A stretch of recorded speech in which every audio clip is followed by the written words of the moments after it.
Hola chicos, espero se encuentren bien. El día de hoy les voy a hablar del tema alteraciones del comportamiento en el aula. Anteriormente ustedes hicieron un ensayo en el que hablaban sobre las causas del mal comportamiento de los alumnos, basándose en causas psicológicas, comunicacionales, organizacionales, físicas. En esta ocasión yo voy a hablar pues no tiene como mucho que ver con lo que ustedes hablaron en el ensayo, pero pues igual servirá de retroalimentación. Me voy a basar un poquito en todas las alteraciones que pueda haber del comportamiento, un poco más en la indisciplina y en los comportamientos más comunes de los alumnos.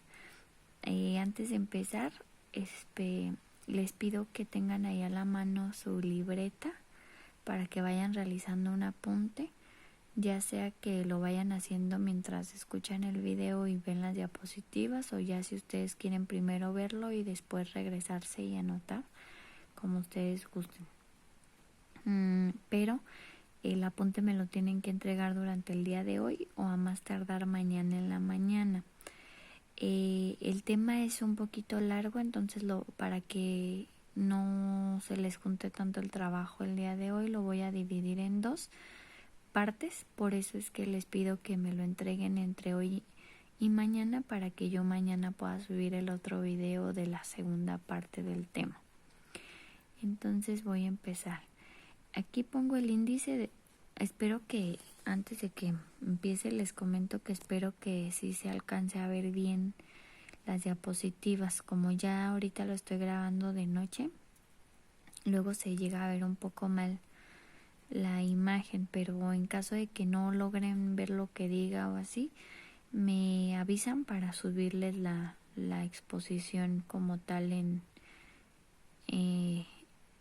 PowerPoint, para que la puedan ustedes pasar o como quieran. Les pongo aquí el índice de lo que trata todo lo que voy a estar hablando.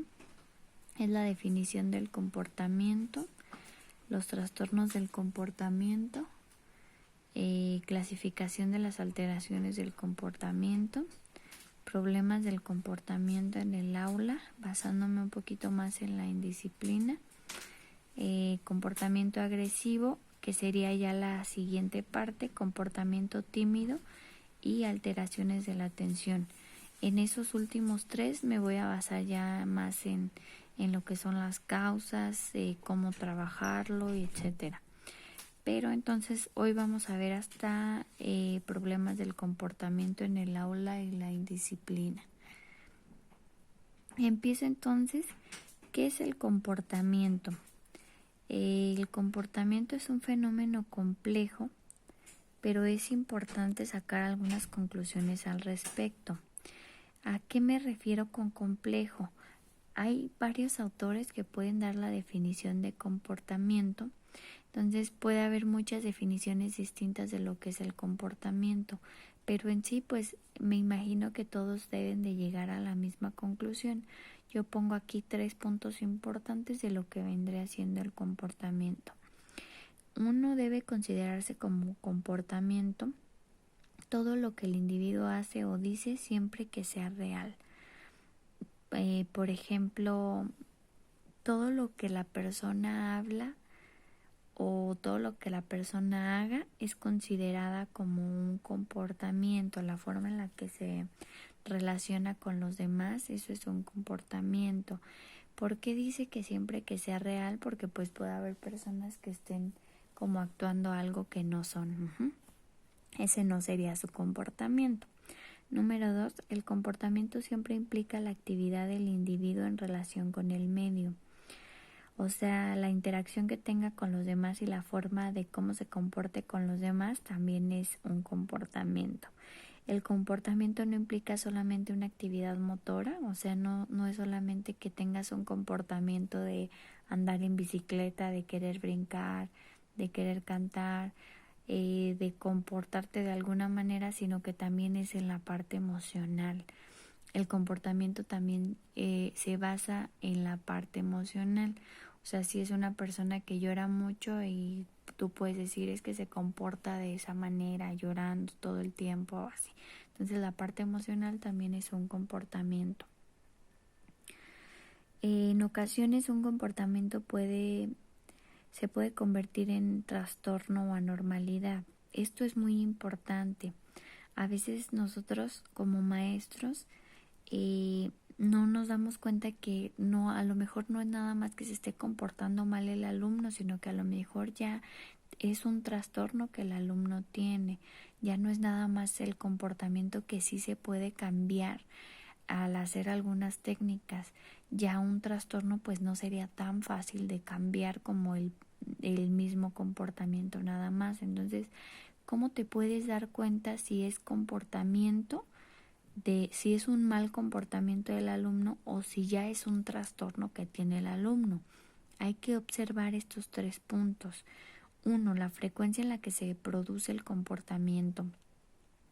Si es un comportamiento en el que el alumno suele gritar, llorar, patalear, hay que ver cuántas veces hace ese comportamiento.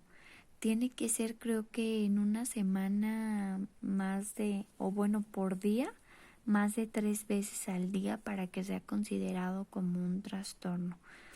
Tiene que verse la intensidad del comportamiento. A lo mejor tú lo comparas con otro compañero que lo llega a hacer, pero el otro compañero lo hace de una manera distinta, no es tan intenso, no dura tanto, que sería el tercer punto, la duración.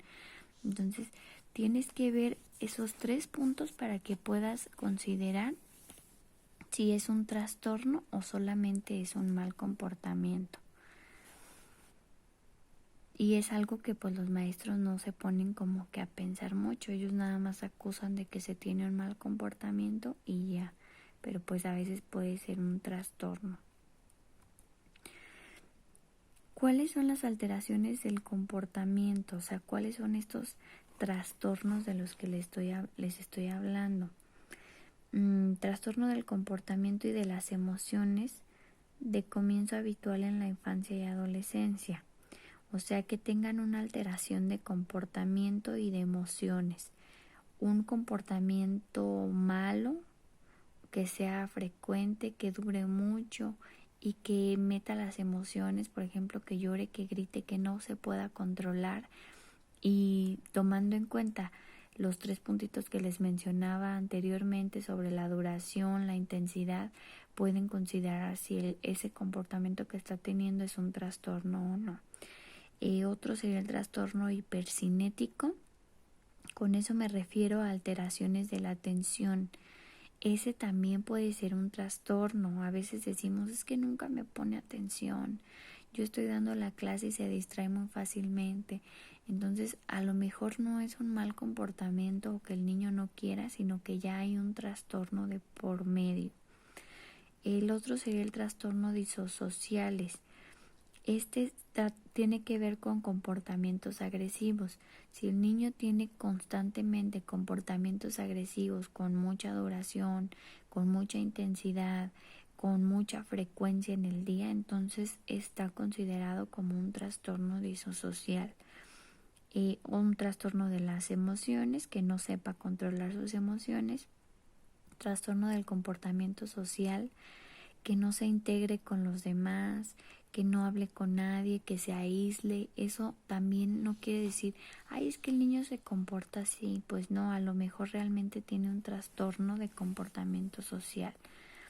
Un trastorno de tics, no sé si han visto cuando hay una persona que tiene tics, es como repetir mucho un comportamiento. Y trastornos sin especificar, esos pueden llegar a ser más y diferentes trastornos. Estos tipos de trastornos los encuentran en un librito que se llama CIE-10 o en el DSM-5. No viene exactamente como el trastorno de mal comportamiento en el aula, pero sí viene como alteraciones del comportamiento. Y ahí te dice como cuántas veces se tiene que repetir un comportamiento de estos para que te des cuenta que es un trastorno. Y ya después pues ustedes como maestros tendrían que ver cómo trabajarlo o si no derivarlo pues con algún psicólogo, comentándole a los papás que lo que tiene no es solamente el comportamiento, sino que ya es un trastorno como tal. Aquí nuevamente repito algunos de los trastornos de los que mencioné en la diapositiva pasada, pero aquí ya haciendo más hincapié de cuáles son esos trastornos que son frecuentes dentro del salón de clases. Uno, o alteraciones del comportamiento, no solamente trastornos. Una alteración del comportamiento sería la indisciplina, que ahorita vamos a ver en qué consiste, cómo trabajarla y todo eso. Otro sería la timidez, que también a lo largo de la exposición vamos a ver en qué consiste, cómo trabajarla, cuáles son las causas. Y las otras dos pues serían los trastornos de los que les estaba comentando ahorita, que son como de los más frecuentes estos 4. El trastorno de la atención y el trastorno disocial, que es tener agresiones. Puede ser agresiones contra maestros, contra los mismos alumnos, etcétera. Estos son los 4 alteramientos del comportamiento que son más frecuentes dentro de las escuelas y del salón de clases. Vamos entonces a empezar a ver lo de la indisciplina, que sería el principal problema del comportamiento en el aula. La indisciplina. Intentamos desarrollar en el niño un autocontrol para que consiga una conducta ordenada.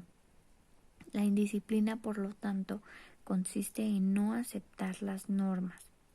Entonces, a lo que se le puede llamar como indisciplina es cuando el niño no quiere aceptar las normas que se le están imponiendo en la escuela. Para tratar de trabajar un poquito con la indisciplina, pues se trata de que el niño tenga autocontrol. ¿Cómo se genera ese autocontrol? Pues cuando el niño va viendo que sí puede hacer actividades, que sí se puede controlar y lo vuelve a repetir y lo vuelve a repetir hasta que ese autocontrol queda más definido en los alumnos. Pongo también aquí, la indisciplina debe consistir en una dosis equilibrada de acción entre rigidez y flexibilidad, imposición y autodirección, control y participación.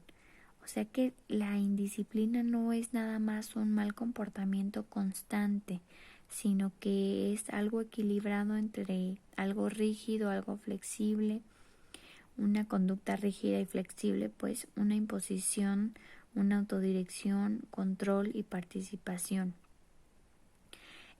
Para tratar la indisciplina, pues no hay que irse como mucho a los extremos, ni ser tan rígido, ni ser tan flexible, ni darles como que una regla impuesta, ni tampoco dejarlos que ellos se autodirijan, ni querer tener siempre el control, ni darles demasiada participación.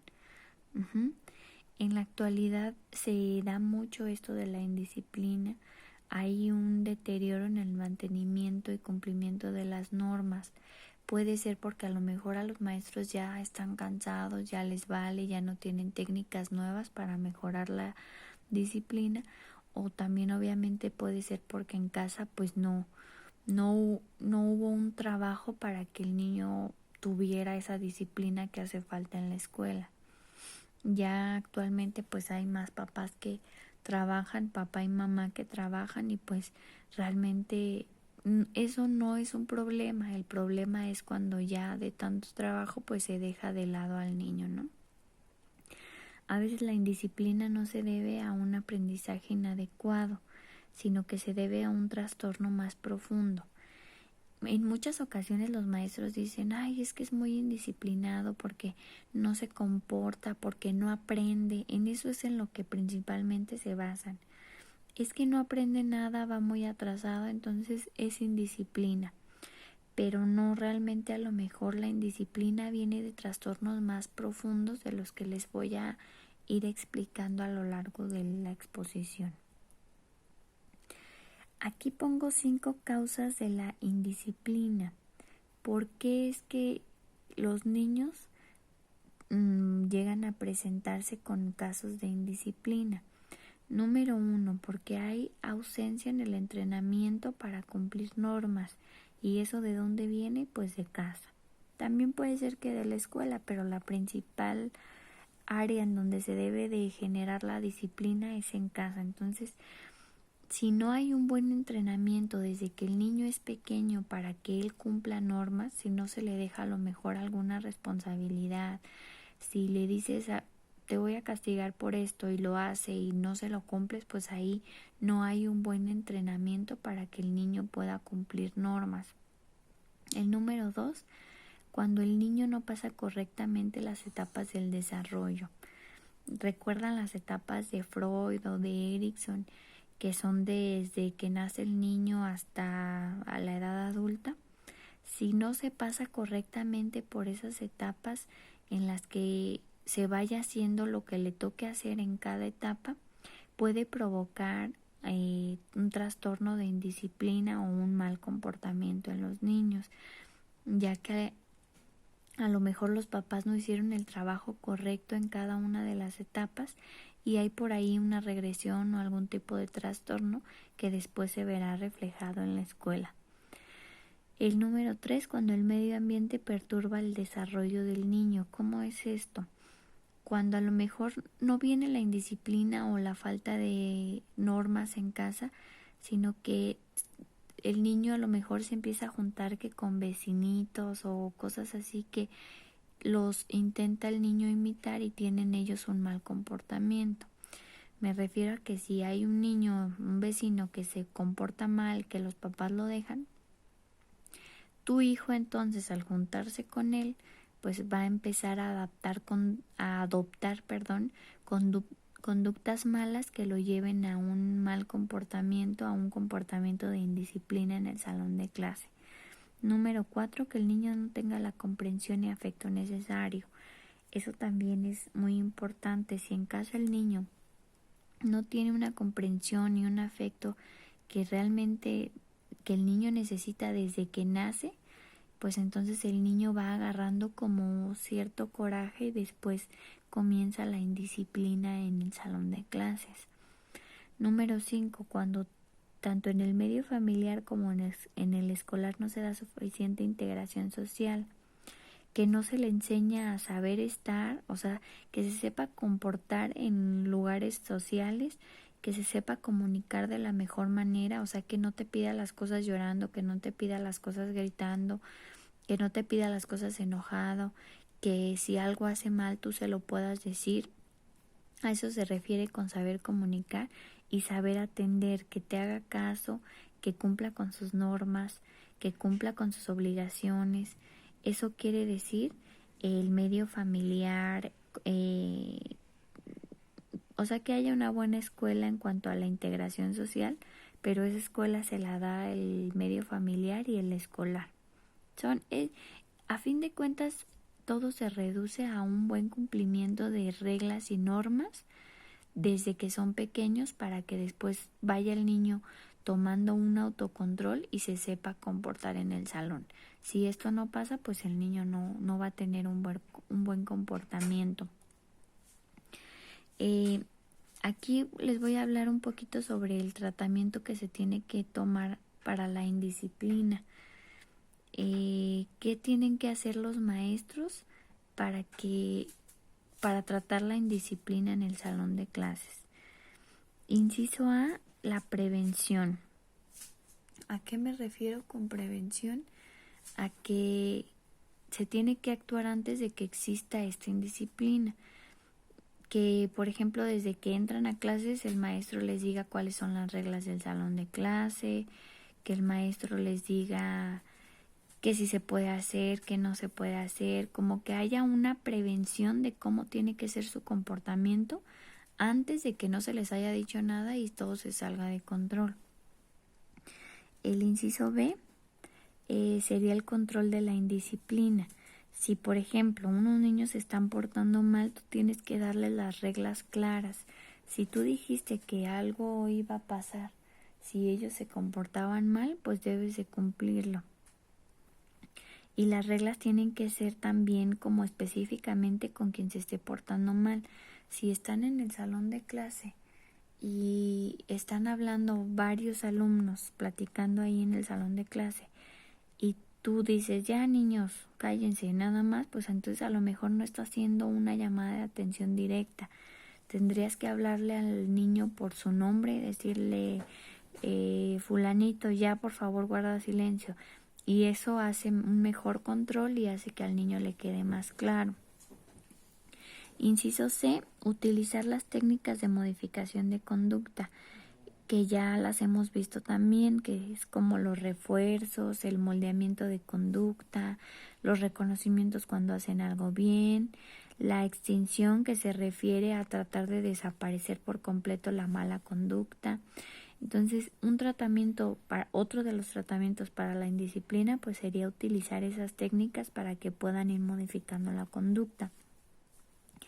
Y el inciso D, si es necesario utilizar el castigo, pero de manera constructiva. Como ya les había comentado anteriormente, el castigo no es malo siempre y cuando también como que no sea amenazante, que no se le llame como castigo como tal, sino a lo mejor una llamada de atención. Evitar hacer venganzas con los niños, por ejemplo, si tú ya estás harta de que él se porte mal, no como que agarrártela contra ese niño y luego hacer cosas que no. Entonces, evitar venganzas, no perderle el respeto, no amenazarlo y que el castigo más que nada sea adecuado a su edad. No te vas a poner a hacerle algo muy grave a un niño pequeño. Y el inciso E sería, como les mencionaba también en la diapositiva anterior, aumentar el autocontrol del niño, que eso vendría siendo un tanto como la prevención, e irle demostrando que sí se puede comportar bien, que sí puede hacer lo que se le pida, que sí puede hacer caso a las normas y a las reglas, y cuando él se dé cuenta que sí lo está haciendo bien, pues va a ir aumentando su nivel de autocontrol. Entonces, ese sería el tratamiento que se tiene que tomar o que ustedes como maestros tienen que tomar para trabajar la indisciplina. Hasta ahí sería la primera parte. Cualquier duda que tengan, por favor me lo ponen ahí en la parte de comentarios y me entregan también su apunte durante el día de hoy o mañana en la mañana.